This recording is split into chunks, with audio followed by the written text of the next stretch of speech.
Shalom, family, and blessings to you. You are tuned in to the Israelite Life podcast with Prophet and Katryna. Let's dive right into this exciting episode. Shalom, everybody. Yahweh Bahashem, Yahweh Shai Barakatham. The Most High, in the name of Christ, bless you all. I am Prophet. And I'm Katryna. And welcome to another episode of Israelite Life with Prophet and Katryna.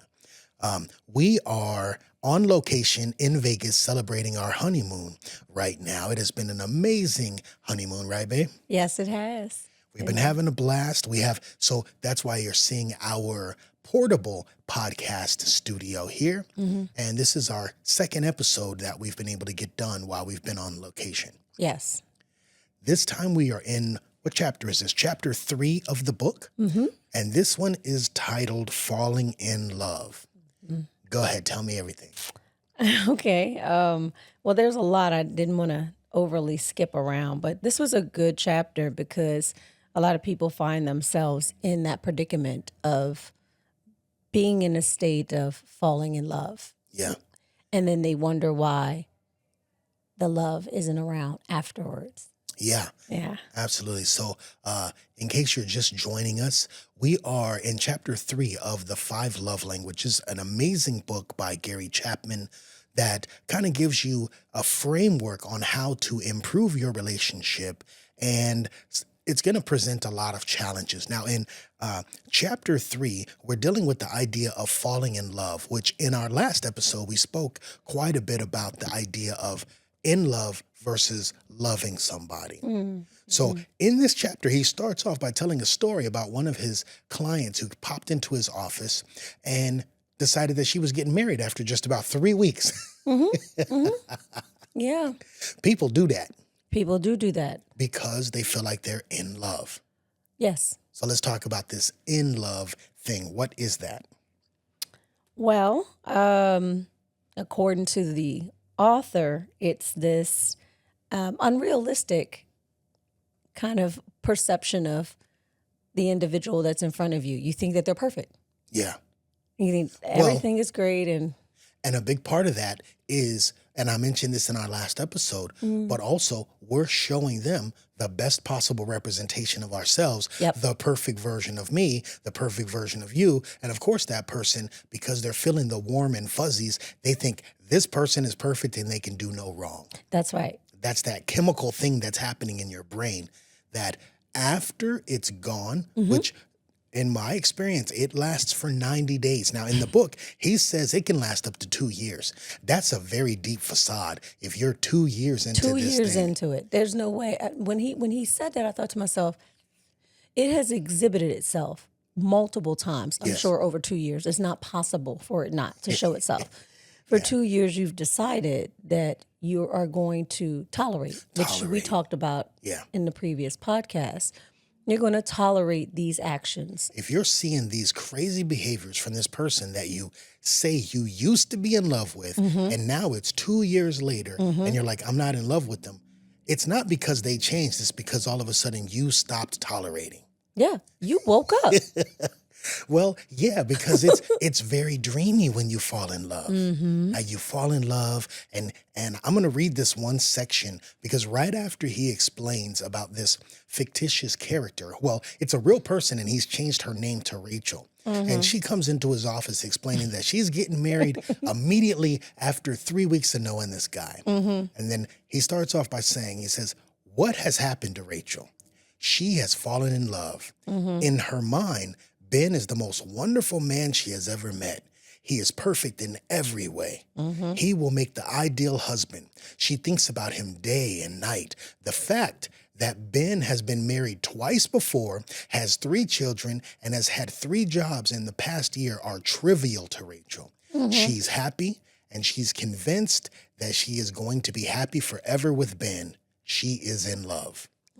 That's a big part of what she had only known this guy for 3 weeks. I get it. Now I'm gonna say this. I'm going to insert something because people have this thought process that time is supposed to have a certain longevity to it. Right. Right. So to one person, 3 weeks is way too short. Now, realistically, 3 weeks is way too short. But what if to the other person, 6 months is too short? What if to another person, 1 year is too short? Each person's perception of what's too short to know about a person is always going to differ. I agree. So when the author did this, I was like, I hear him. And realistically, 3 weeks is way too short. That's to be too like, short for I'm getting anything. married. It's Yeah. to anything. But anyway, it in my mind, I thought I wanted to be able to insert that in here because I know that there are people who have built certain experiences with one another in a very short time.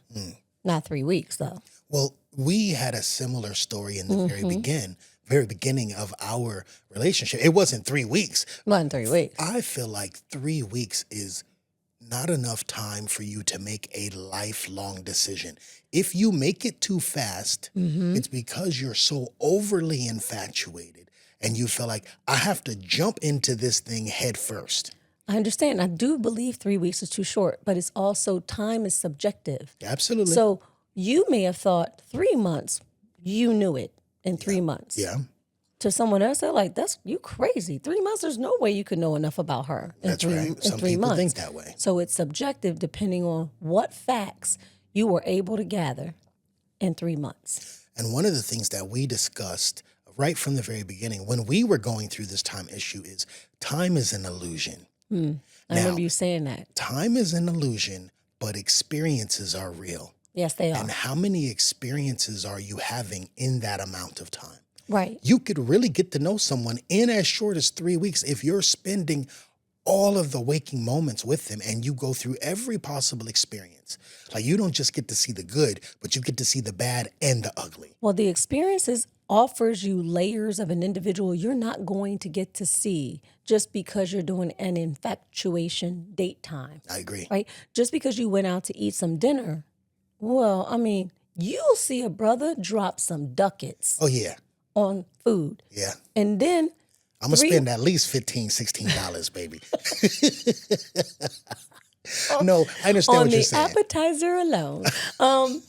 But you'll see them do a thing in action, Yeah. but it may not line up long term because no one really could keep up a facade or a lie for so long. If it's not who they really are, they can put that front out there for a while, but no matter how well they paint it, it's going to start to show cracks. It is after show a little cracks. while. Yes, that's a great way to look at it. Yep, I agree. I absolutely agree. But so in this consideration of the amount of time that it's been, we have to factor in that a person's past, because he mentions that she wasn't paying attention to the fact that he'd been married twice before, has 3 children, and it made me think that a person's past has a big effect on their future unless they learn from their past.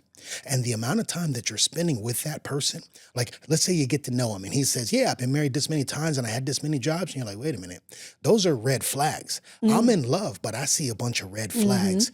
Now let's talk about, and let me see you demonstrate how you've grown from those things. That's correct. Because if they grow from those things, the amount of time doesn't matter. Agree. Or the situation is only a marker for who they were. So I value and appreciate, like we have history. Yeah. Individual history. And if one would look at it and be like, oh, this person has been married X amount of times, 2, 3 times, that is a marker to consider, to say, hold on, I need more evidence as to what happened to that. And that one's a little touchy, like to what happened to a previous experiences between those 2 individuals or however many times that person has been married. What were the changes that occurred that they learned from, I guess, mistakes because they're divorced? Something happened. Something went wrong. Well, you know? There's a very important thing to note for everyone that is listening to this podcast and reading this book. It takes 2 people to make these things work. Yes, it does. You can have this entire book memorized, but it's still going to take you and your partner.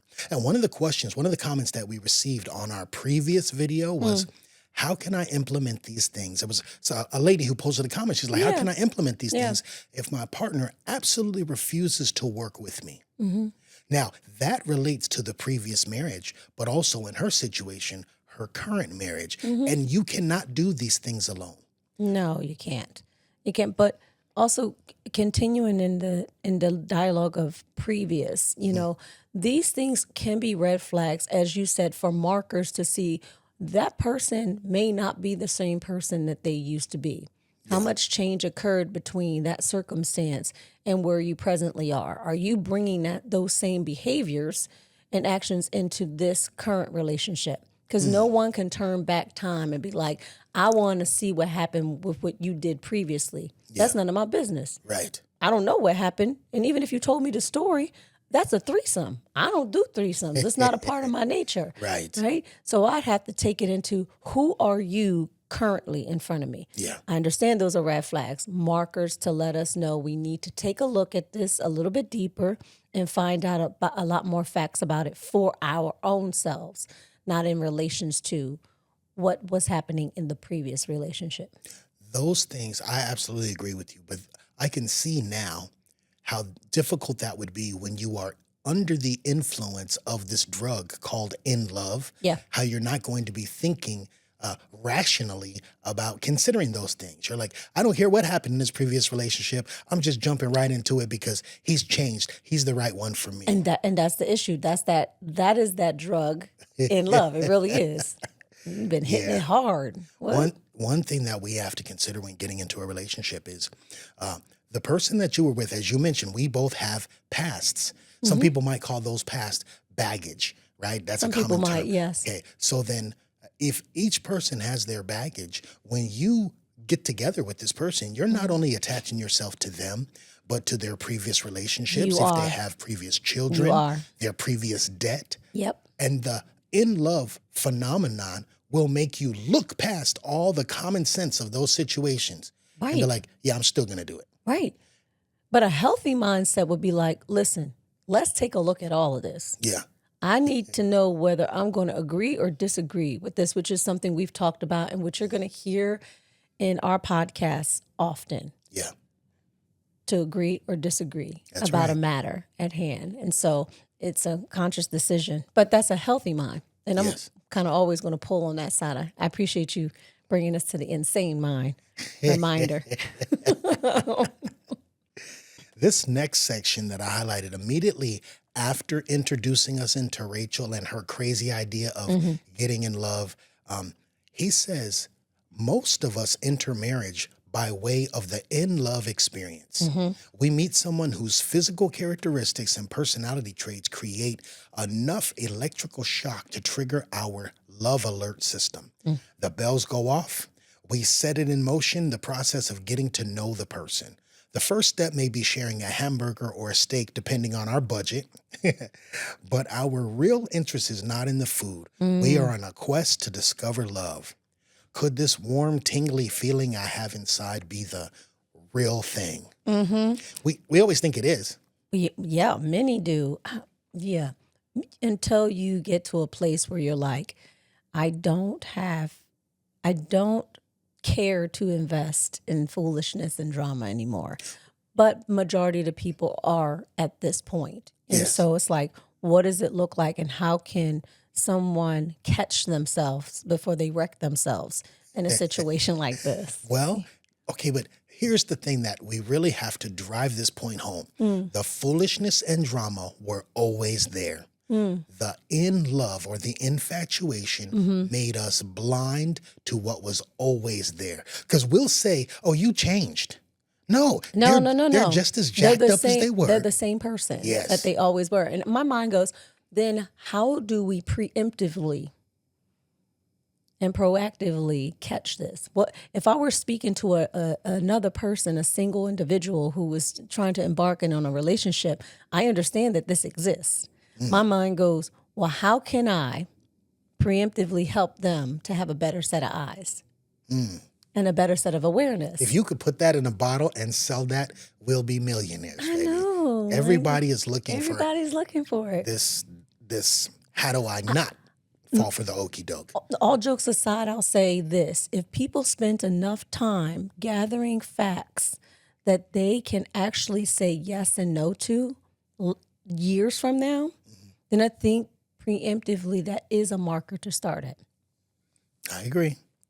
Gathering facts. So I usually, when I do I don't want to call it marriage counseling, but I do some counseling for members of our congregation.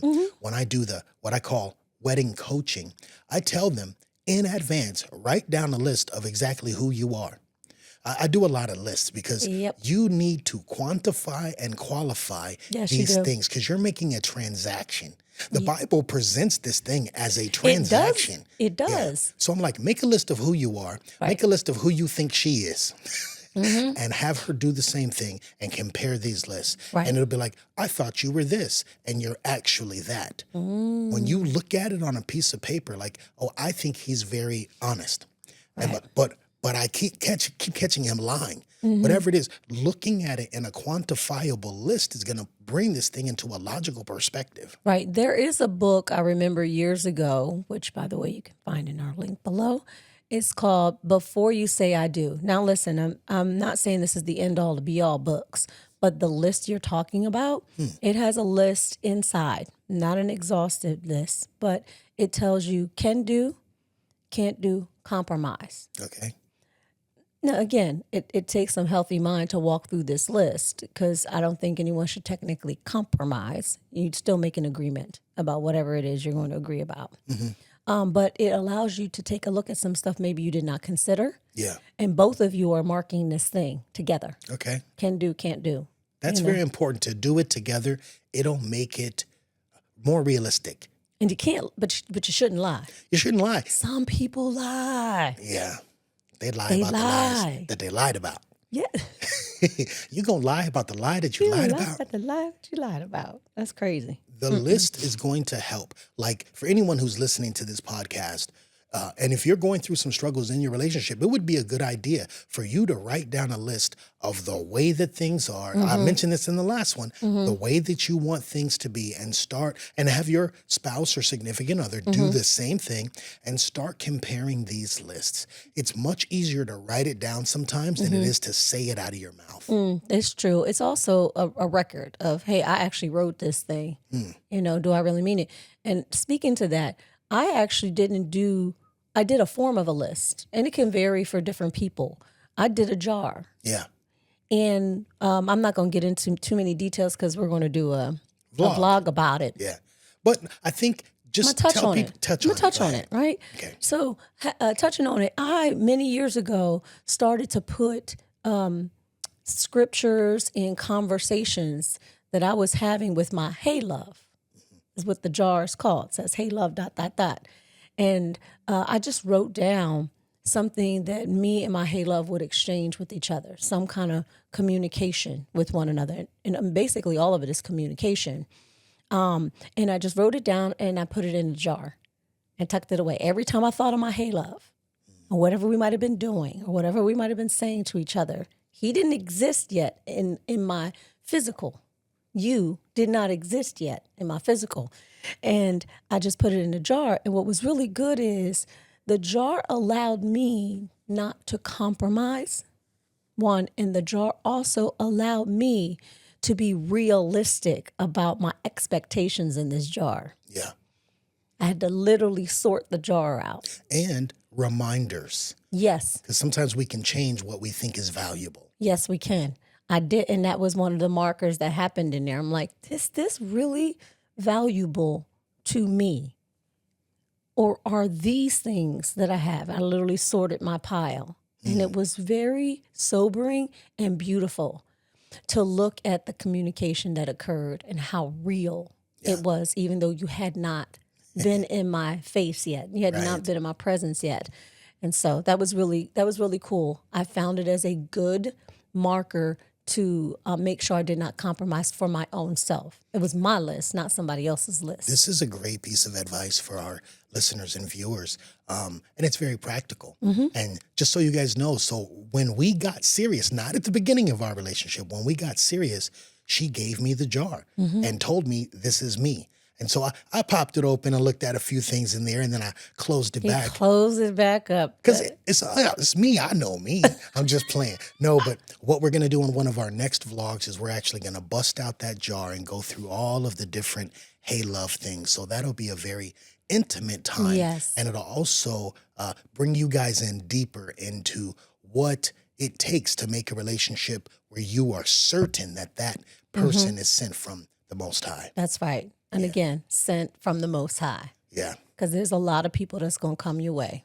Yeah. Some of them are distractions. They are. We have to stay away from the distractions because there's a path that the Most High has us on. There's one that he wants us to continue walking on, and then people and things, and it can be any person, anything, a job, whatever it is, it's going to come. Satan will send it as a distraction to get you off of the path. One of the things that he talks about at the very end of this chapter is being with the right person. Having that love relationship will propel and excel you into your path and your purpose in a way that you never thought possible. Yeah. And I experience that now in our relationship. Yeah. Like I'm capable of doing more than I could by myself or at any other time in my life. I'd have to agree. You like, again, I'm going to probably say it often in our podcasts, but I really love 2 Peter. That talks about the pre-existence of what we already have because the Most High made us, but all adding those valuable things to my character and who I am. You add those things, and I was missing them, but I didn't realize I was missing them. I Right. felt very complete Yeah. as a woman, but I knew I was missing something, and you add so many other areas. Thank you, baby. What else you got over there? I'm going to go back to this warm tingly, right? Yes. And so I feel like that's also a marker for self-assessment, right? Like, hey, am I so caught up in my feelings right now that all I smell is perfume when it's like garbage right in front of me? Wow. Because it could change everything, Yeah. right? And so I find it important for us to take a moment and assess, are these feelings authentic? Right? Like what evidence do I have to back up these feelings right now? Evidence. Okay, that's good. Right. So it's fact hunting again. I'm always gonna be fact hunting. Yeah, I agree. Yep. And evidence, it would have to be a physical evidence, not a perceived. Not a perceived, Evidence. not a perceived, and not, I'm gonna say this, and not someone else's perspective. That's important. Significantly important because most people are not intertwined in the relationship. I'm not saying that they can't have an external view, because the author talks about your friends done told you they see this thing From the beginning. From the beginning. Yeah, they knew. Now, I'm not saying people don't see something. You got to figure out, does what they see match what you already know as well? Yeah. In your fact finding, did you find that Joe Schmo here literally is a buster? Like, he hasn't held a job in a minute. You trying to say he's a scrub? Yo, he's a scrub. Okay. Right? Those are facts. Facts. Okay, so watch. If you're getting into a relationship with a guy, and at the point when you're getting into the relationship, he's struggling with his job. Yep. He's been struggling with it for a while. And once you're in the relationship, you should expect that he will continue to struggle with that thing unless he grows past it. Bingo. But most people have false expectations all around. Yeah. Right? You see this thing. Now, two things could happen. It pre-existed. So he, like you said, he's either going to continue in that state or step up. Then I'm like, yo. And I sometimes gotta get it together. it's having the right person that makes them step up and say, I got to do it for this reason. I agree. So I'll give you an example. Is I'm a what I would call myself a Jane of all traits. Okay. Right? There are many things I'm capable of doing, Yes. and there are many things I've put my hand to and done really well.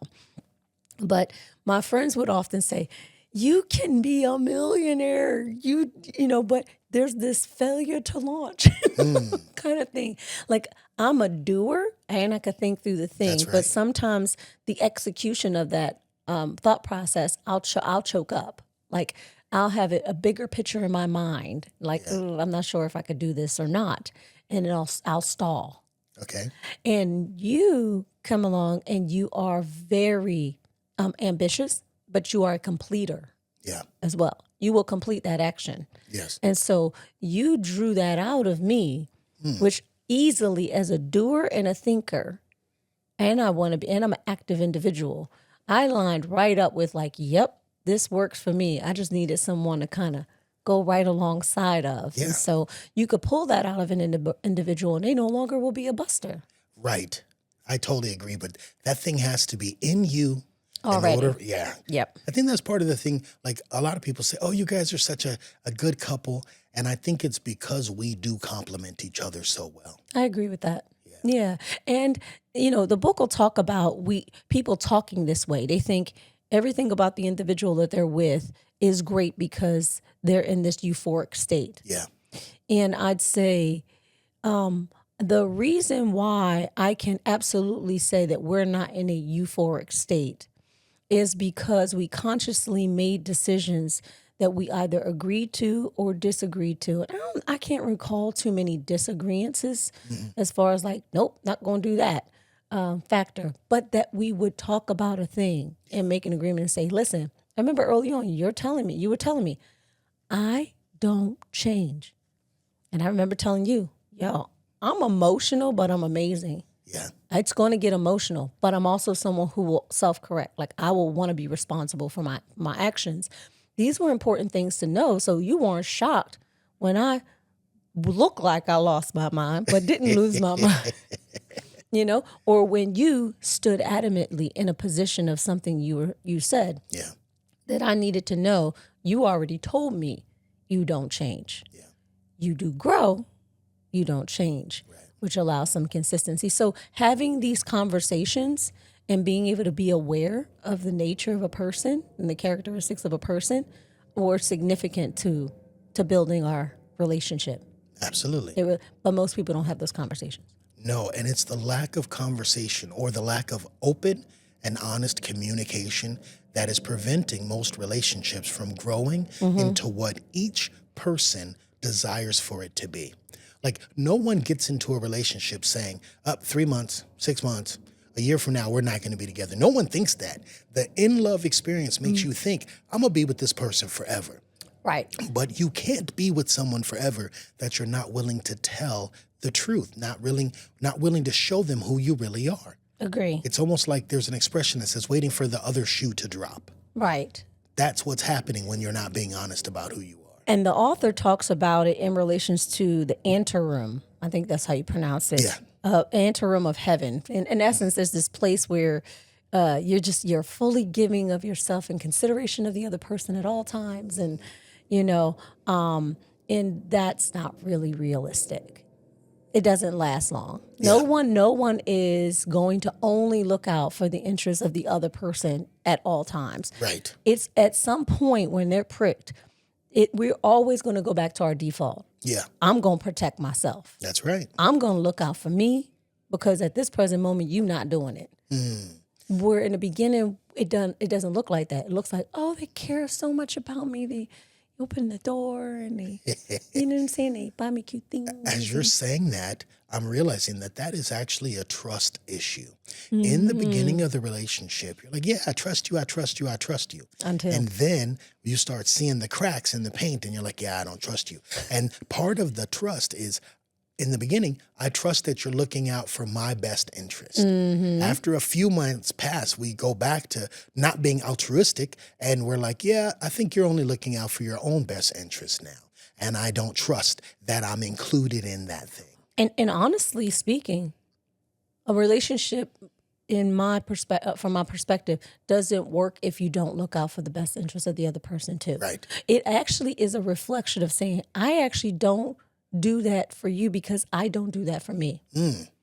If I don't look out for my best interest, how in the world am I going to look out for your best interest? If I was looking out for your best interest but not looking out for my own, that would be worship. Heck yes. I would end up worshiping you. You would end up worshiping and them. that's a deep hole that people fall Very in. deep. So you have to want the best thing for you, Yes, and the best thing for your partner in the relationship. it's almost a byproduct. If I know that I'm looking out for my best interest and I want what is good for me, anyone I'm with, because I want good for me, I'm only going to want a good person with me. Right. Which means when you are not at your best potential, I'm going to look out for you because I would look out for myself in that way. A lot of common sense is what we're talking about. And there's not a lot of common sense when somebody feels like they're in love. Let's bring common sense back, though. The author, he goes into this part mentioning the anteroom. He says, at its peak, the in-love experience is euphoric. We are emotionally obsessed with each other. We go to sleep thinking of one another. When we rise, that person is the first thought on our minds. We long to be together. Spending time together is like playing in the anteroom of heaven. When we hold hands, it seems as if our blood flows together. We could kiss forever if we didn't have to go to school or work. When we embrace, time seems to stop. He's perfectly describing the euphoria, right? Yes, he is. That, no, I don't have to get off the phone, even though I have to go to work at 6 in the morning and it's 4 in the morning and we've been on the phone for 4 hours not talking about nothing. Right. That's that euphoric feeling. That is that euphoric. And no one can say they eliminate that. Like it's part of, there's no way to eliminate it. It's part of the relationship process of getting to know each other. It is tingly and gooey, for a little while.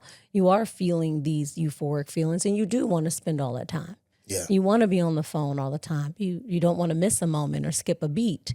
But it's not realistic long term. That's right. No one can do that long term. So at some point, you're going to have to wake up.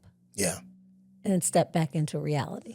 Another thing came to my mind. So not only are you going to have to wake up, step back into reality, but for couples that are struggling right now, I think that they should remind each other of what they used to do before. I'm always saying that. Remember when we used to talk on the phone for so many hours? Yep. It's crazy that like somebody could be like, I feel like we don't have anything to say to each other. You didn't have anything to say to the person before. You would just say madness, right? Yeah. But it was coming from a different place. That, let me tell you this and see how you respond to that. The getting to know you part, that's exciting. But once you already know them, you're like, you ain't got nothing new to tell me. Then you start thinking, maybe I should get to know somebody else who has something new to tell me. That's deep. Yeah, well, that's how it is. That's deep. Yeah. Wow. In this next section, he says, our dreams before marriage are of marital bliss. We're going to make each other supremely happy. Other couples may argue and fight, but not us. We love each other. Of course, we are not totally naive. We know intellectually that we will eventually have differences, but we are certain that we will discuss those differences openly. One of us will always be willing to make concessions and we will reach agreement. Okay. So the person, he's saying, in your right mind that this thing is not always going to be a dream. Nope. But you're not going to act like you know it. Right. Which means you're not laying the foundation right now of areas right here that are going to be needed later. Yeah. Like to discuss those differences openly. Yeah. Right. And the willingness to make concessions and we will reach an agreement. These things actually can be established. In the beginning. They can. Yeah. Right? But if you're so caught up in the fantasy, if you're so caught up in he's perfect now or she's perfect in who she is, that's not real. It really isn't. You don't know if they're perfect. Right. You haven't had enough information gathering for that. I tell people this all the time. If the perfect person got into a relationship with you, if you met the perfect person for you, they wouldn't want nothing to do with you because you're not perfect for them. They're perfect. You're not. So that's very sobering. You're like, I know I'm not perfect, but I want a perfect woman. She walks in the room. Match. She not going to look at you. She's perfect. Yeah. So that's a prompt that everybody should be working to make the best version of themselves, right? I need to be the best version of me, not for somebody else. Not for someone else, right? Yeah. And when you utilize the word version, I understand it, but I think to myself, do I know who I am? Here I am trying to get to know another person. I'm gathering all this information about this other person, but do I know me? Right? Right. Am I in love with me? Okay. That's a mic drop right there. Because most people are trying to find somebody to love them the way they are, and they don't love themselves the way they are. Exactly. And then what they do is, because they don't love themselves, they make all these adjustments along the way, and you'll see it seep out. They will become frustrated eventually because you can't own what you are not. That's right. You can't. Yeah. After a while, that facade, you can't keep it up. It's going to fall apart. So at forefront, while people are gathering all this information about another person, what I found to be really great was I needed to make sure while I was getting to know you that I still remained knowing who I am Yeah. and discovering more about me as I was with you. Was I changing or altering who I am to fit something you wanted? Well, that won't work That's not because gonna that's not who I am, work. Yeah. right? Or was it drawing something out of me that I didn't notice, or it was there, I just didn't know how to handle it or know how to work on it. But I had someone next to me that was patient enough to maybe point it out and walk along with me. Okay, that's added value right there. So you're not taking away from me. You're not even decreasing me or deflating me. You're actually walking alongside of me. Again, I think it takes knowing yourself in order to be able to invest enough time to gather evidence about another person. Yeah. It really does. Very good points that you made in there. There's an important paragraph, this very next paragraph. So he just exposed that we know that we're not naive and it's know. not crazy, Nope. but we're not willing to address these things now. That's right. That's the in love process. I know there's problems, but I'm in love, so I'm not willing to address these things now. Right. Now, in this next paragraph, he says, we have been led to believe that if we are really in love, it will last forever. We will always have the wonderful feelings that we have at this moment. Nothing could ever come between us. Nothing will ever overcome our love for each other. That sounds great, right? I mean, in the package, yeah. Yeah, but it's not realistic. Nice with a bow. It's not realistic. It says, we are caught up in the beauty and charm of the other's personality. Our love is the most wonderful thing we have ever experienced. We observe that some married couples seem to have lost that feeling, but it will never happen to us. Maybe they didn't have the real thing. That's what people think in the very beginning. Agree. And I'm not saying that you can't achieve a relationship that has harmony in it, that has the ability to be ebb and flow with one another, that actually is real. I can say that that's an achievable thing. But to think that it exists before you can build it together is ludicrous. Yeah. As an individual, I have things that I already know are established about me, and I'm very concrete in them. And they are very real for me. But now I'm blending myself with someone else. I'm connecting myself with you, which means I got all my wonderful, and you got all your wonderful, and we got to see how this wonderful matches together. I'll give you a prime example. We are in our home. The home theme has certain colors. Yeah. I got all my wonderful. That's a wonderful layout. Tans and reds and blacks. Beautiful. And it looks wonderful. Already perfect in its state. I have my perfection in its state. Colors, bright art, all of this. Now we'd have to come together and figure out, how do we make all this wonderful here and all that wonderful there work together? That's right. And I think most people don't approach their relationships from that manner. They approach it from, how do I become what you want? And how do you become what I want? Yeah. I'll take all of your thing and I'll leave mine alone. So they empty themselves out to become a thing. No, you're absolutely right. Crazy. And some people would think that that is a compromise. If you have to if you have to lose yourself while loving someone else, then you're not compromising items or thoughts. You're compromising your identity. You are not compromising. You're killing it. That's a good point. You are no longer you. Then who are you then? Yeah. And by the way, if that is the case, then anyone who blows upon you a word can change who you are. That's a good point. That's a dangerous place to be. Yes, it is. Yeah. Talk about identity crisis. Wowza. Yeah. Yeah. So, but yeah, being able to blend those things together is real important. Well, there's just this next part that I wanted to cover. So he says, unfortunately, the eternality of the in-love experience is fiction, not fact. Right. And then he gives a statistic from a doctor who did a study on this. She concluded that the average lifespan of a romantic obsession is 2 years. 2 years. At the end of the 2 years, you're like, you've told me everything that you need to tell me and I'm not in love anymore. Right. That doesn't mean and what ends up happening is they start thinking about separating at that point because they're not in love and they're chasing after the in love feeling. Right. Two things that I think of. One, you're not always going to have that in love feeling, but you can do everything you can to keep it alive for as long as possible. Calculate all of the things that were happening when you felt like you were in love and remind the person so that they can do those things. If I did a certain thing and you felt warm and fuzzy when I did that, and then 90 days later I stopped doing it, and you tolerated the fact that I don't do that thing anymore. Like, okay, for instance, I open every door, right? I open the door, I put you in the car.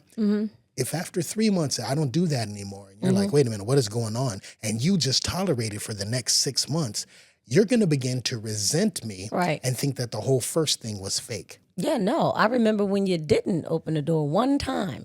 I was like, what's up with this? Right? One time.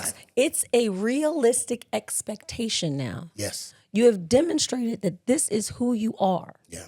So I expect you to be you. I don't expect you to do something else you didn't do. Same difference.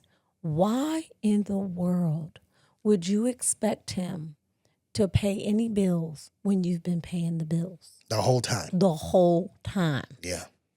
Right? But we do this as people. It's an unrealistic expectation that comes out of left field. And you can eliminate unrealistic expectations by literally getting to the point, the agreement or the disagreement.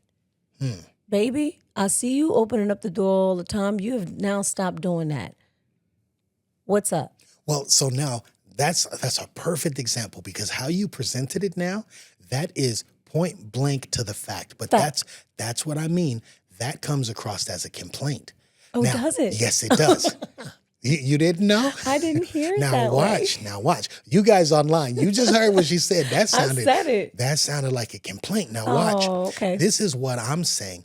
Remind them. Say, baby, remember when every time we would go out, you would open the door? It does sound softer. Yes. And then I would say, yeah. And you say, I love it when you do that. That's beautiful. That will encourage me to do it again. Agree. Okay. And if you love it when I'm doing that thing, as long as I keep doing that thing, the in-love feeling will still be there. That's very important. It's all reminders. Yeah. So I agree with what Dr. Chapman is saying, and I've read this book so many times. The part that I want to add to this thing from my Israelite perspective is consistency. This is the thing that I teach in all of my messages when I'm teaching for the church. In your relationship with the Most High and Yahweh Shai, there must be consistency. And also in the relationship with your significant other. Sometimes we need to be reminded. There's a reason. Like, think about the Sabbath. The Sabbath says, remember the Sabbath. Right. Okay? Yeah. Not just that, it's another day of a week. Because after 20 years, I remember every week that Saturday is the Sabbath. I don't have a problem with that.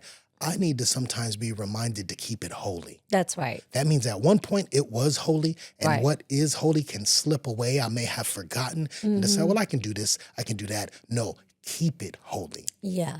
Yeah. I love that thought process of bringing it back to our remembrance. And that's really what the Most High does is like, hey, you've read this many a times, but you don't remember. That's right. What's going on. And so, that's sometimes I will, I'll say to a couple that they need to give each other permission to remind each other. Some people don't want to be reminded. They don't. No, It's you'll like, hear it. But if it comes out sounding like a complaint, if the way that they were being reminded is a complaint, I wouldn't want that either. I understand it, but it's still a reminder, and I do hear what you're saying, right? But there are some people who don't, it comes across as if they're being told what to do. That's true.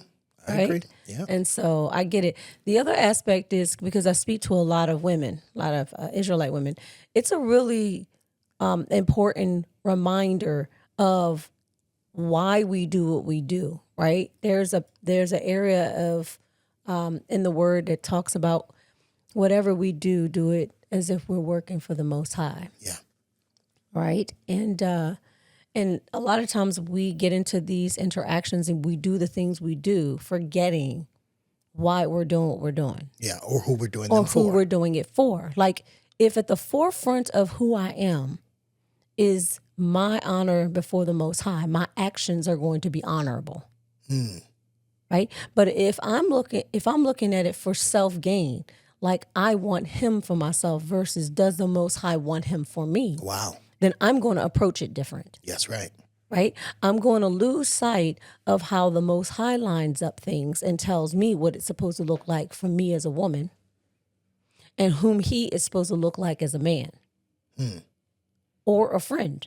Doesn't matter. Yeah. Then I'll be approaching it way different because at the forefront of my mindset is this is what the Most High says it looks like.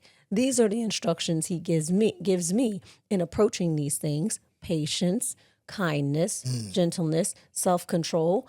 I'm supposed to have these things on because the Most High says so. Yeah. So in my interactions with you or anyone else, I'm putting that on at the forefront because that's my guide. And in return, I'm going to look at the outcome of what I'm putting forth, my charity I'm putting forth. Yeah. With the hopes that it's going to either be reciprocated upon me. Reciprocated. Yes. It could be. That's the hope. In a righteous, healthy manner, it should be reciprocated, right? But most people are looking for that reciprocity, and then they get angry when they don't do it. Why? Because their motive is, I want him to do this for me because I did it for him, and why doesn't it look like this for me? Mm-hmm. And so a lot of times that can happen, and people get disappointed, hence false expectations. Yeah. Unrealistic expectations. Right. The reality comes in, and sometimes they've already signed their name on the dotted line. They're already married. And here comes reality knocking on the door in the morning. That's what this next paragraph is about. It says, welcome to the real world of marriage, where hairs are always on the sink and little white spots cover the mirror, where discussions center not on where should we eat tonight, but why didn't you get milk? It's a world where bills and in-laws and jobs and children all clamor for our attention. A world where routine and resentment can silently eat away at the love we once had. That's the part I want to talk about. The routine, which is there's nothing new happening in the relationship, and the resentment. The resentment comes when you don't say what you should have said, and now you're constantly thinking about saying that thing, but when you do say it, it's going to just blurt out your face, and you can't control it. Right. It's no longer and it's going to stick in my mind. I'm not going to be able to forget it now. It's the difference between reminding someone of something that existed between you and complaining about a thing that no longer exists, like you were just sharing, right? You can't actually remind them of a thing you never talked about. That's right. Right? That's right. You never agreed, I never agreed. So what am I reminding you of? There's no reminder there. Because we actually have this, what we call Osmosis Conversation, right? Yo, you have a full-fledged conversation in your mind. There's a book. And it says the husband literally he believed, he talked to his wife, told his wife, I'll be home at 5:00 and I'm going to need to eat because there's some other things that I need to do. I need you to have that ready. Yeah. And the kid's tucked in because I want to actually do a date with you later on as well. He comes home and immediately he's frustrated, irritated, short with the wife. She's in the kitchen taking care of stuff. The kids are running around, blah, blah, blah, right? In his mind, he had already had the full conversation with his wife, who was supposed to know that the kids were supposed to be situated, the dinner was supposed to be on the table, and she was supposed to be looking real nice because they got a date tonight. That's that osmosis conversation, and we have it a lot.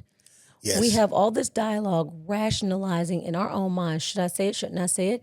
Oh, wait, is that just in my mind? Or is that like, is this really happening? Men call that mind reading. Now, I know it happens on both sides, but the mind reading part of the relationship is the things that you want to say, but you didn't actually say. They didn't come out, so the person doesn't know them. Right. And then when they don't know them, we feel like, well, you should know them. Right. But you don't. We haven't communicated this Haven't thing. communicated it. Yeah. And then you'll resent. So this resentment is this thing in your mind where now you're thinking evil because you think something evil is taking place, but it's only taking place because of that person's lack of communication. Agree. Yeah. Yep. And the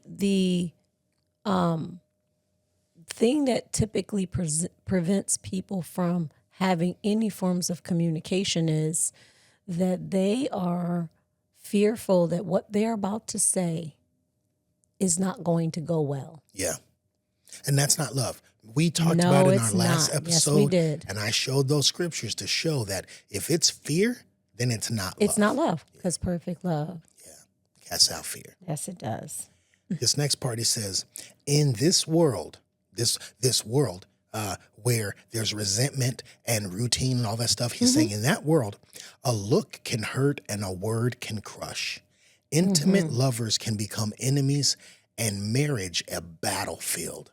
Yep. A lot of people find themselves at that place right now in their marriage because of all the stuff that they knew they should have done, but they didn't do, and now they're afraid to do it, or their partner is completely resisting it. Yeah. Like we were sitting at Ruth Chris last night. That was delicious, by the way. Fantastic. And way too much food, by the way. And I caught out, because I had it in my peripheral, I caught an exchange, and you could read the entire circumstance just from a distance. Yeah. And you could see that the person put a bag down, a present, the guy. And you already see the setup is very distant. The woman sitting in the middle is on a half circle table There setting. was no closeness. There was no closeness. The body language the was body language showing. already showing. Okay. There's a gift is sitting there. She's looking at him with a disgruntled face while opening up the gift. That's already going really, really, really bad. Then she opens up the gift, and you see something that out of typical responses, people would be elated. Like there'd be noises and facial reactions that are excited. She pulls out a small black box that's square. Every woman sees that and is like, yeah, flat. Flat face, and I could hear no words. All I could see is things coming out of her mouth that did not look like, thank you, this is awesome. Oh my gosh. It was none of that. Right. And so that already demonstrated, and I have no idea what their relationship, how long or otherwise, what you could tell was it would be impossible. Well, I remember, and this is the only thing, because they were behind me, but I remember you saying that you could tell that she said, and he didn't even say anything. That's what she did. He just put the box in front of her. He just put the box in front of her. Now, that's actually pretty slick because she's supposed to know what this box is about. He doesn't have to actually say anything. Agree. Or she doesn't have to know. It's a box, and you're about to open it. Right. You want them to actually say, well, you married? Well, first of all, you got to open the box. Right. Yeah. That was a bad exchange. But we could tell by their distance from each other and the distance in their conversation that there's a lot of distance in their relationship. There's a lot of distance in a relationship. She did take the ring and put it on, though. She took the ring out the box, closed the box, opened the box back up, passed the box to him, and he put the ring on. And it wasn't even on the other hand. So it was a strange circumstance as an overall. We're going to let that go. Either way, you see the demonstration. The only reason it popped up to me was they talked about the resentment and the looks and the battlefield. It was a whole war going on over there. Yes. So this next paragraph says, what happened to the in-love experience? Alas, it was but an illusion, by which we were tricked into signing our names on the dotted line, for better or for worse. No wonder so many have come to curse marriage and the partner whom they once loved. After all, if we were deceived, we have a right to be angry. Did we really have the real thing? I think so. The problem was faulty information. That's that next step, being in denial. Yo, I have it highlighted because this is key. Yes. I have it highlighted. Did we really have the real thing? And I think that's a delayed question to ask. You should ask, is this the real thing? And how do I know? Yeah. What facts do I have? Because the second factor might not be a problem. The problem was faulty information. If you were asking that question from Jump Street and finding out all the facts to get to if this is real, then there wouldn't be faulty information. You'd have the accurate information that you can say yes to. Facts. Or no to. That's right. Facts. Yeah. Fact check that. Fact check. Our independent fact checkers have revealed that this relationship is a facade. It's a facade. We're going to say no. We're going to say no to the dress, no to the man, no to the woman. No. This next part I highlighted, it says, when you're in love, everything else seems irrelevant. So that feeling will make everything else seem like it's secondary to your maintaining the high of the in love feeling. If you're in that place right now, please check yourself before you wreck yourself. Get a dose of reality. And sometimes it has to come from your partner. Okay. The partner can help by giving you a dose of reality and say, hey, you know I don't have a job, right? Hey, Yeah, but who does that?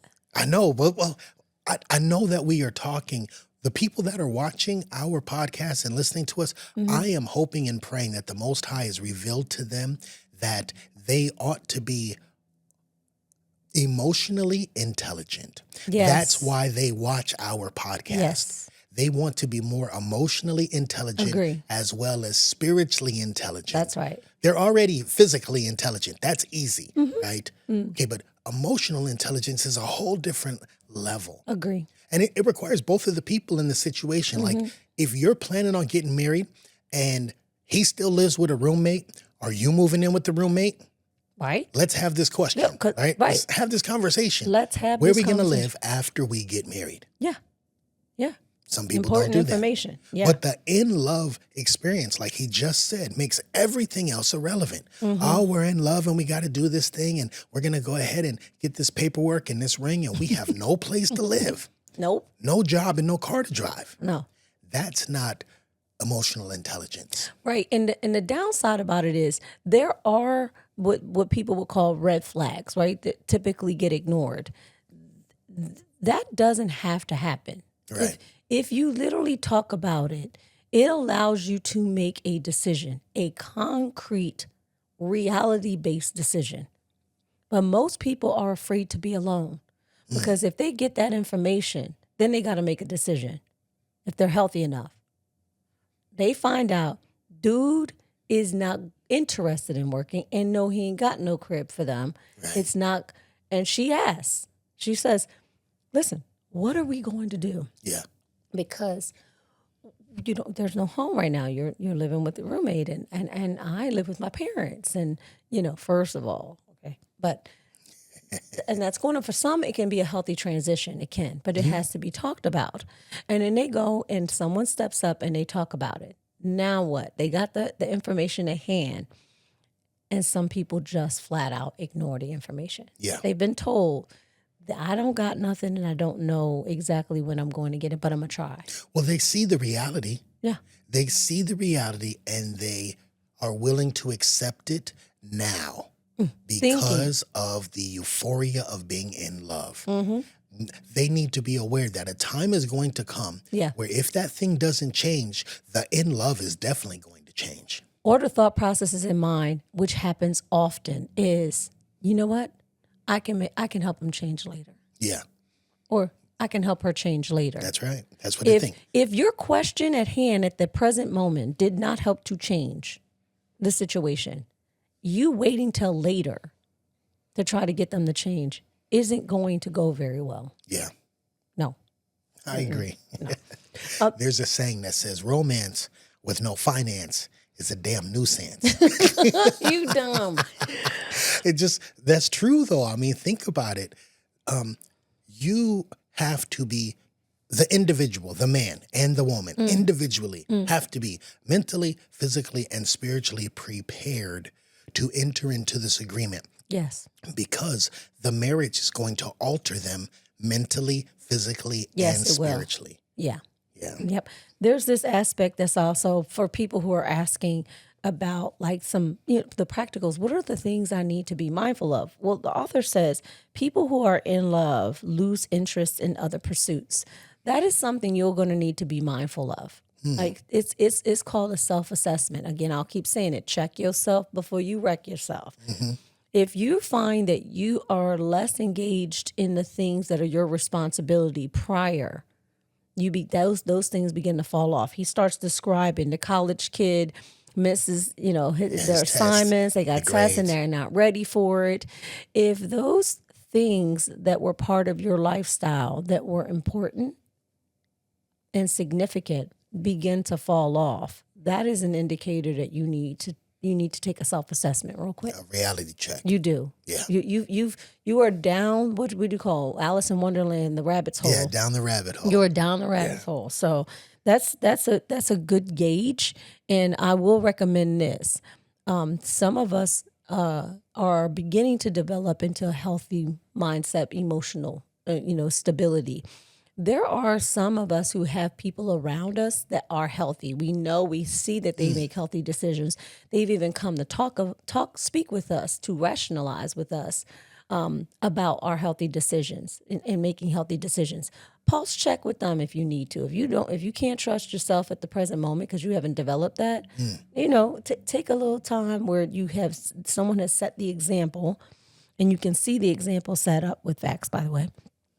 Go ahead and inquire. It doesn't mean you have to do it, but at least it'll give you an opportunity to gather some more information that maybe you're not seeing. Amen. In a multitude of counselors, there is safety. Hello.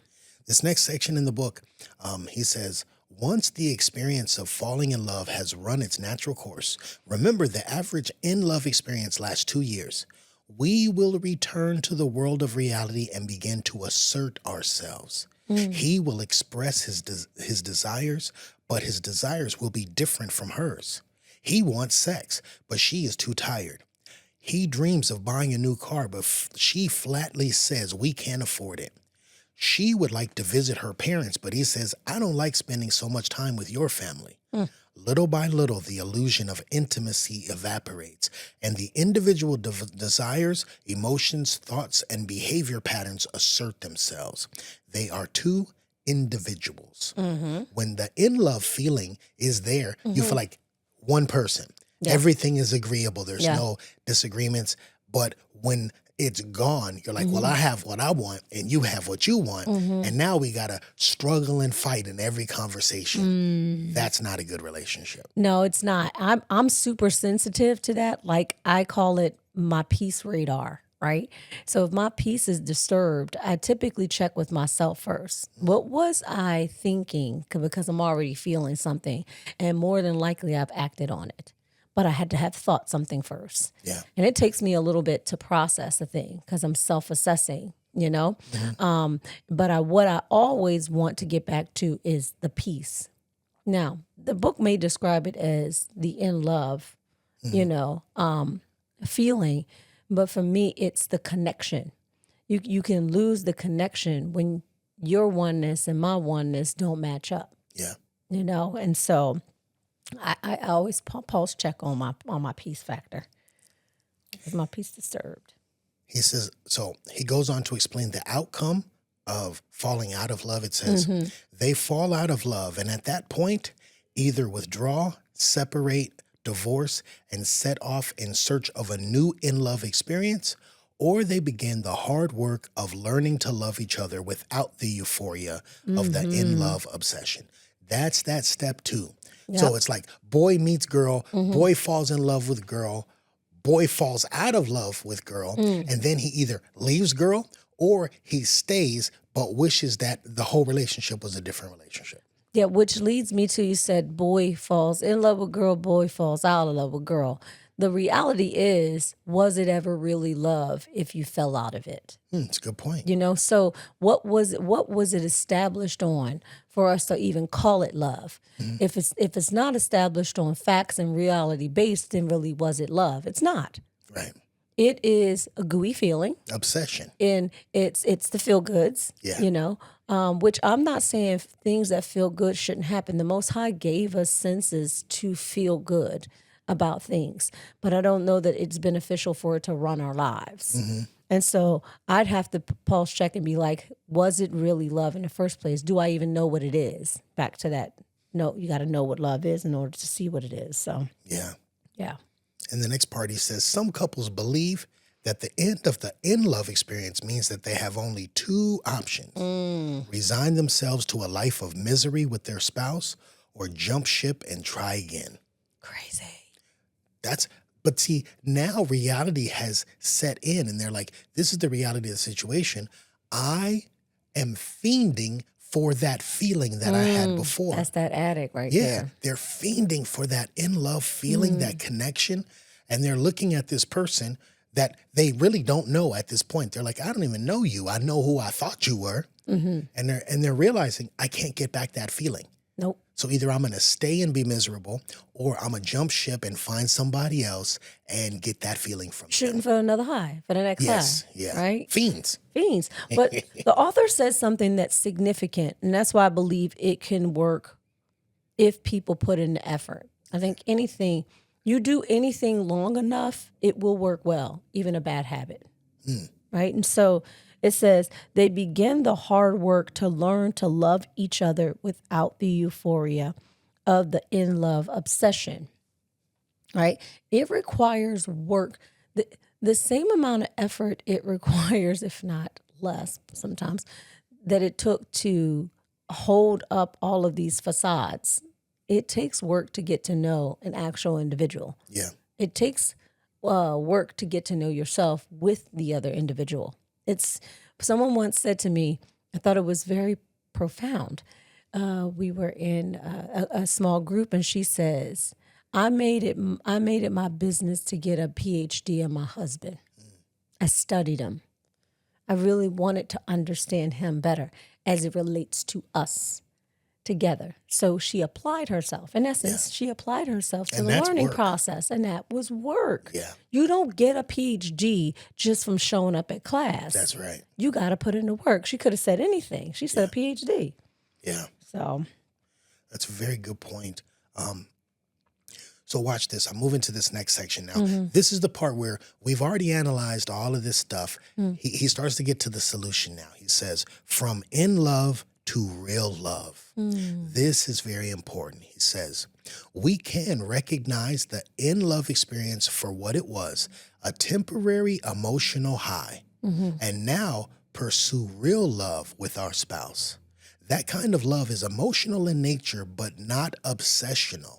It is a love that unites reason and emotion. Yep. Reason and emotion. Agreed. That's the emotion and the logic put together. I feel like that's a very big component in our relationship because I'm super logical, and I think that you're very logical also. I am. Very logical. So that's what makes it work. But I also am emotional. It's a great aspect to my character, but it is the thing that I have to always be mindful of, that I don't step into an unrealistic expectation for myself and even anyone else.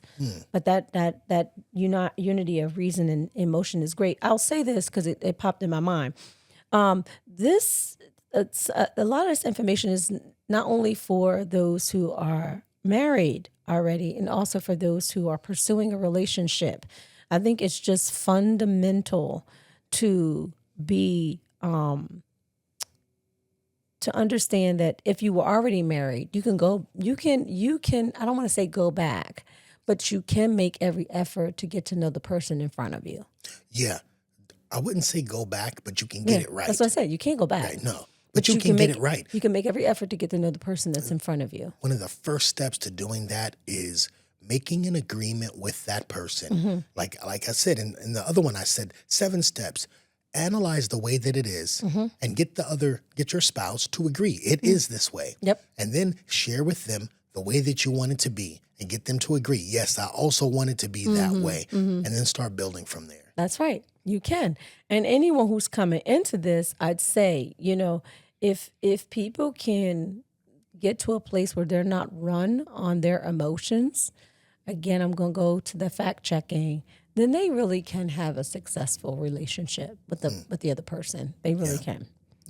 This next part says, it involves an act of the will and requires discipline. And it recognizes the need for personal growth. 3 things. Yes. The will. You must be willing to do this. That's right. Another word for will is volition. And it connects the power to do the thing that you want to do. Like, I want this thing, but I lack the power. Volition is you actually taking the power, saying, I want this thing and I will do whatever is necessary to do it. So we have will, we have discipline. That's the consistency. That's right. And the need for personal growth. Very important. Without those 3 things, it's not going to get any better. If you don't have this for yourself already, if these are not part of your nature as an individual, it will be problematic going into the relationship with another person. You'll expect that these things would be fulfilled by the other person. Right.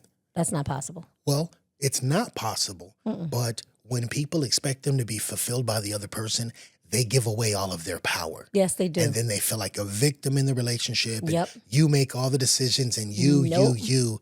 And so then it's because you gave away your will, your discipline, and your personal growth. That's right. Yeah. That's right. He goes on to say, our most basic emotional need is not to fall in love, but to genuinely be loved by another. To know a love that grows out of reason and choice, not instinct. I need to be loved by someone who chooses to love me, who sees in me something worth loving. He goes on and says, that kind of love requires effort and discipline. This is the 2nd time. Now, this guy is a professional relationship counselor. He's going on and repeatedly saying it's going to be work. Effort is work. Yes, it Energy is work. Discipline is you doing what you know you ought to do. And if we go back, right when you met that person, you knew that you should do this stuff, but you procrastinated and put it off. Right. So now we need to stop procrastinating and stop putting off the hard work that needs to be done so that people can fix their relationships. It's not going to just magically poof be better. Poof. It's not going to happen. We in love again, baby. Poof. No, nothing poof happens. No. Nothing. Like people who, we want instant things. The society we're set up under wants it to happen quickly. Yeah, microwave relationship. It's just no good thing is established instantly. Yeah. Right? You can awaken to something instantly, and it still will require you to put forth a lot of effort to continue to be awoke in that thing. Yeah. And so people want this, instant thing. I sometimes when I'm teaching, I give an example that if I plant a seed in the ground today, put it in the dirt, water it, and tomorrow there's a tree there, I need to take an axe and chop that tree down because that's black magic. That's so black magic. You need to get rid of that thing. Everything that's worth something is going to require effort and consistency. Yes, it does. And then he goes on to say, it is the choice to expend energy in an effort to benefit the other person, knowing that if his or her life is enriched by your effort, you too will find a sense of satisfaction. The satisfaction of having genuinely loved another. It does not require the euphoria of the in-love experience. In fact, true love cannot begin until the in-love experience has run its course. Wow. It hit right. It says, knowing that if his or her life is enriched by your efforts, you too will find a sense of satisfaction, the satisfaction of having genuinely loved another. This literally reminds me of the second and greatest command. Love your neighbor as yourself. That is a win-win. Yes, it is. Yeah. I'm just going to keep saying it. It's just such a win-win. It really is. Well, there was this part that I wanted to share. It says, we feel secure when we are assured that our mate accepts us, wants us, and is committed to our well-being. During the in-love stage, we felt all of those emotions. It was heavenly while it lasted. Our mistake was in thinking it would last forever. But this part, when he says this, we feel secure. Everybody has a desire to feel secure in their relationship. If someone is in a relationship with someone that they would say, well, my partner is insecure. They may be insecure, but we can, if you know this person has some insecurities, there's some things that the individual can do to help them with their insecurities, because everyone has a desire to feel assured that their mate accepts them, wants them, and is committed to their well-being. Yes, that right there. Like, it's the ideal of, will that person also look out for my best interest? Yeah. Right? And so a lot of people don't do that. They don't look out for each other's best interest. They look out for, how will this thing make me feel better with this person? And then they begin to, again, make some unrealistic decisions. So someone might be like, I know that they're insecure, so I'm going to do this thing for them. Yes and no. Okay. Like, just because you met this need, like they felt insecure by you using your text messages and they don't know who you're talking to. That's probably a deeper factor, but it's an insecurity. Yeah. Just because you gave them access to your phone is not solving the insecurity. They still have that insecurity. They still have the insecurity. Yeah. So it's really a matter of, what really are you doing for them? Is it in their best interest to have your telephone access? It's not in their best interest to have the telephone access, because who does that, by the way? Well, some people identify that as a problem, and then they have no other possible solution. So they end up giving up their freedom, And power and all of those things for someone else's insecurity. Is it in your best interest to pass anybody your phone? Nobody does that. But you're right. They give them a pacifier. That's exactly what it is. It's not something that is going to help them grow in this area, right? Which is, I want to be able to trust you. That's a communication factor. That's a demonstration of your communication factor, which people try to pass it off with something really quick, have it your way ordering, in relationships.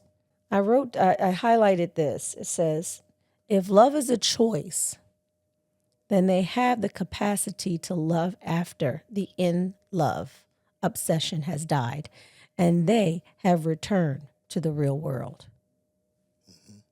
That kind of love begins with an attitude, a way of thinking. Love is the attitude that says, I am married to you, and I choose to look out for your interest. Then the one who chooses to love will feel appreciated. Will find appropriate ways to express that decision. Yes. Good stuff. That is very good. Now that he's moving toward the solution of this thing, he's trying to get the reader into their right thinking, into reality thinking. He says, but it seems so sterile. Some may contend. That means that when the person who wants to stay in their wrong thinking is going to say, they don't want to think of love as an attitude with appropriate behavior. They're like, what about the spirit and the anticipation and the twinkle of the eye, the electricity of a kiss, the excitement of sex? What about the emotional security of knowing that I am number one in his or her mind? All of that stuff is related to the in-love process. Right. Not related to reality. Those things, they're necessary, but they should be a part of the identity in the relationship, not a part of the illusion anymore. Right. Yeah, you're saying, it says, how do we meet each other's deep emotional needs to feel loved? You'll begin to, I will always say things will have to start with yourself. You'll have to kind of gauge why do I feel that this person could fulfill this thing in me, because if that person was no longer around, that would be a major void. That's why some people literally don't feel like themselves after their spouses die Yeah. because They've merged their identities together, and they will often refer to it as a piece of me is missing. Right. My thought process is I'm always going to be an individual and you are always going to be an individual, even though the two will become one. Yeah. The oneness is all of those, and I said it in the last podcast, all of the wonderful attributes of us overlaying and complementing each other, and wherever there's voids, being able to fill those things in. I do believe that in asking someone else to meet your deep emotional needs to feel loved, I think it's important to really recognize, do we understand that for ourselves? I keep saying that over and over again, because for me to expect you to feel a thing in me and I don't quite understand it for myself, I'm still going to miss it even if you give it to me. That's right. You can't see it if you don't know what it is. That's right. So In this next line, he says, if we can learn that and choose to do it, then the love we share will be exciting beyond anything we ever felt when we were infatuated.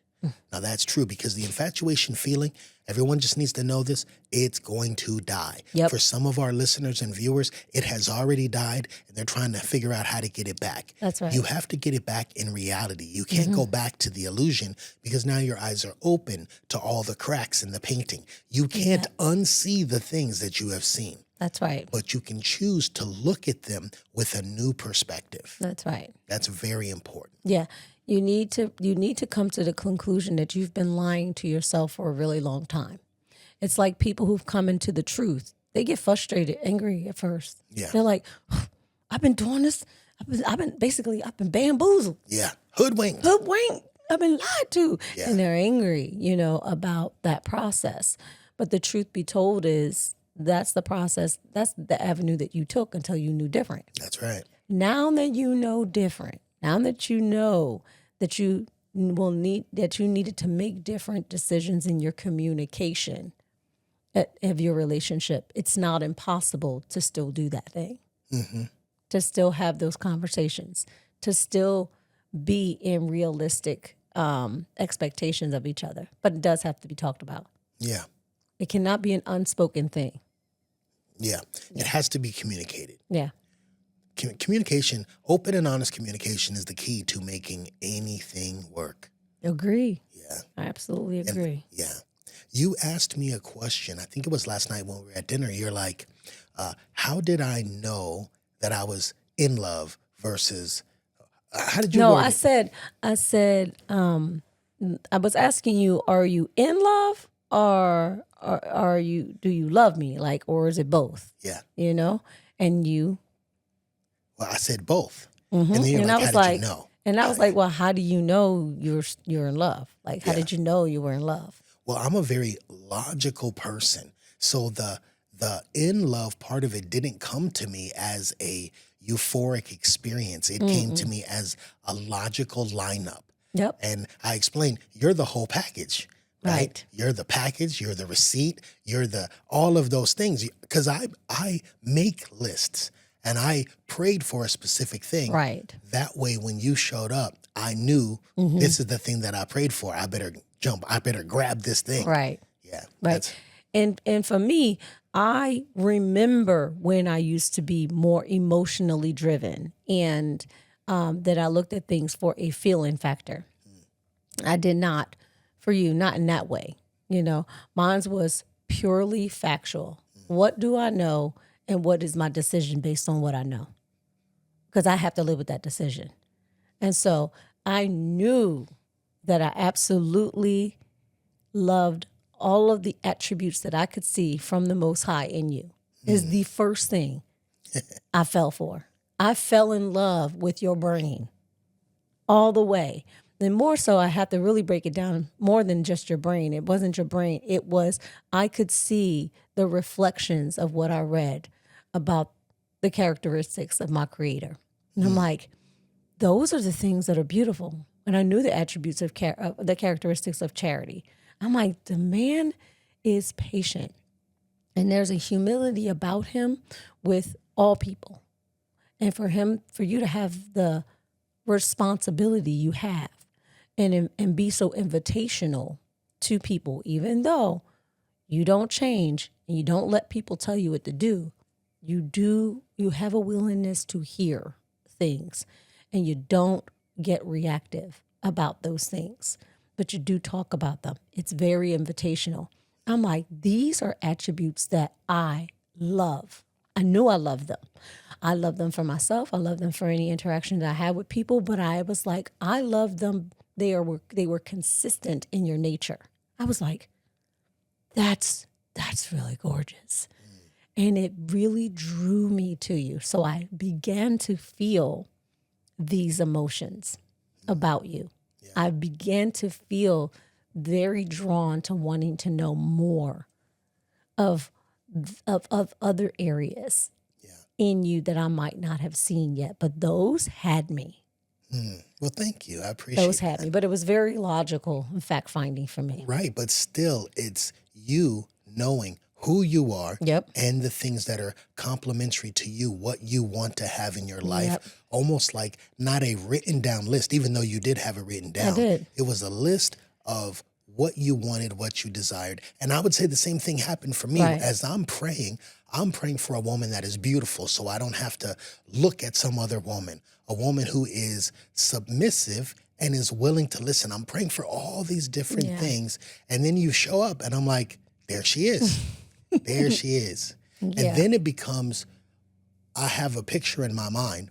Let's see if this person actually is that picture that I have. Right. That's the reality part of it. That's right. And I remember being at a part and feeling that, like, let me really see. Let me not have my nose wide open. Let me really see if he really is. Yeah. So when circumstances would come up, I knew a significant part for me was people not leaving because of just changes. Like I remember having an emotional moment and thinking most people don't know what to do with that, so they go away. Yeah. Right?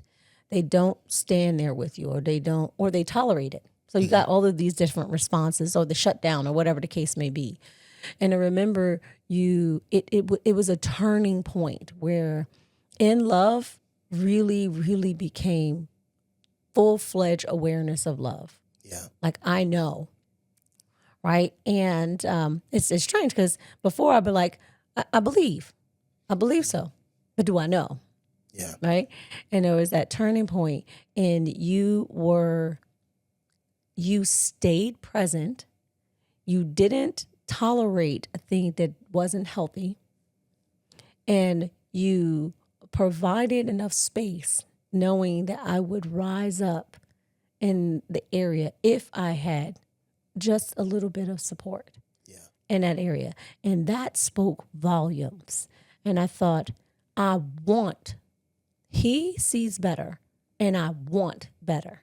Yeah, and therefore, I'm going to add this better to my life and become a better person. And so it's that type of thing that's like, these are leveling up on love. Yeah. I felt like. Real steps, real actionable steps and facts that can be checked and rechecked. Yep. Yeah. So get those facts. In one of the last paragraphs, because we're almost finished with this chapter, I just highlighted this last section. It says, and that's kind of what we just talked about recently. It says, when your spouse's emotional love tank is full and he feels secure in your love, the whole world looks bright and your spouse will move out to reach his highest potential in life. But when the love tank is empty and he feels used but not loved, the whole world looks dark and he will likely never reach his potential for good in the world. That is important. That's that I need you situation. And I realized that very early on. I remember one of the things that I said to you was, I need you to save me. I need you to save me from some of the situations that are happening around me. Like, I'm not going to reach my full potential without you. So that was so we have that was one, it was so bold, right? We have established since day one, you have set the tone, which I love the tone that you set because it lined up with the way I think. You had set the tone early on that we were going to be candid. Our first conversation was not a conversation I think anybody would have. Yeah. You were telling me from Jump Street, from Connection 1, exactly what you wanted. And you wanted to know whether I agreed. Yeah. And it had to do with being together forever. Nobody talks like that at an initial conversation. Yeah. But it set the tone for all other conversations. How can you not be candid about all things after that? Yeah. The way well, I'm a reverse engineer. Go ahead. Right? So I think the way that you start something should be the way that you plan to end it. If you planned for this thing to be a great accomplishment, start it that way from the beginning. I'd have to say if people paid attention, the way a thing started typically is a way a thing ends. That's true. So if it started out drama, it's going to end on drama. If it started out in an affair, it might end in an That's affair. right. Like you got to watch the pattern factors for that. But that ideal of speaking the same language, getting to a place you'll know you're speaking the same language because you can understand each other. Yeah. You'll feel like this person knows what I'm talking about as I'm in the process of saying it. Yep. Yeah. I'm glad you went back and covered that part because so from this point forward, in our next episode, we will begin to discuss the actual 5 love languages as Dr. Chapman lays them out. We're going to get into deep detail about each one of those, starting off with words of affirmation. So, and it's so interesting that he starts there because that's the easiest thing to do or say is to say that you love something. That's the beginning of the work. Getting towards the end of it, like the quality time and the acts of service and stuff like that, that's more difficult work. We grow up saying, I love this, I love that, I love this. So to approach it from there and then find out just because you're saying that you love something doesn't actually mean that you love it. It doesn't translate to love to the person who's hearing it. That is a big time eye opener. Yeah, it is. Yeah. It's the number one way that we express love generally across the board. If you love it, say something. Think about how many love songs say, if you love me, tell me you love me. Right. I get it. But on some of those, I'd say like even the words of affirmation, which we'll probably get into, we're going to get into in the next one. All of these still require the evidence of those things being done. Yes. You can say a thing, but not demonstrate it. So they don't line up. Yeah. Something's off. There's a glitch in the matrix.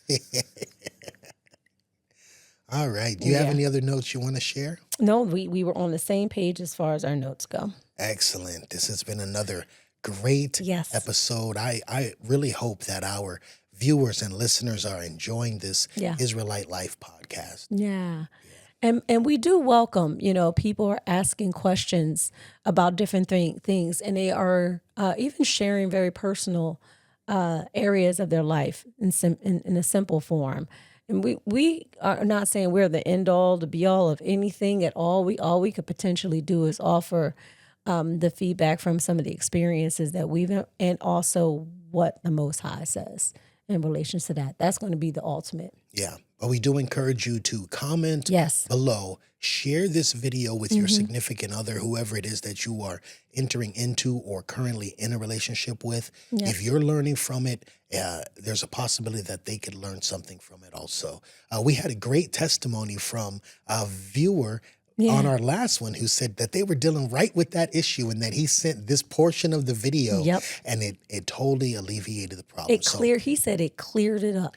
That is I was like, yes. Wonderful testimony. That is a wonderful testimony. That's why we're doing this. That's right. That's why we're doing it. All right. Once again, if you don't have a copy of this book, The 5 Love Languages, it is possible for you to get a copy of it. In the description below, there's a link. You can click on the link. It will take you to Amazon. You can purchase the book. It is very affordable for the amount of knowledge and information that you're going to receive in this book. You're going to get it at a great price. When you get it, it's going to give a little kickback to us. But if you're like, I can't wait to do that, this whole audiobook is available right here on YouTube. You can just click and listen to the book. If learning that way is your preferred way to learn, you can do that. And that is my preferred way. So I have the book in Audible. Right. Actually, I listen to it in my Audible. I have it in three areas. I have the physical book, which is good for me if I'm just laying around. I can just have my glasses on and do it. And on Audible, if we're in the car. But I also realize for some of us who are on the move and we don't always have that book tangible, also on Amazon, you can purchase the ebook and be able to have it on some of your tablets or your phone, Yes. easily accessible at any given time, and be able to take your notes and highlight on there as well. Yes. Get your copy of this book. We're going to be discussing this for the whole first season of the Israelite Life podcast. And it gets deeper. Every episode, we're going to get deeper and deeper. And hopefully you're going to learn more and more. Yeah, we invite you into our lives. We share very intimately with you guys. Amen. All right. Blessings to you. Shalom, family. Shalom. You have been listening to the Israelite Life podcast with Prophet and Katryna. We hope you have enjoyed this time together. Make sure you subscribe and catch a new episode every Monday morning at 6 a.m. Mountain Standard Time. Shalom and be blessed.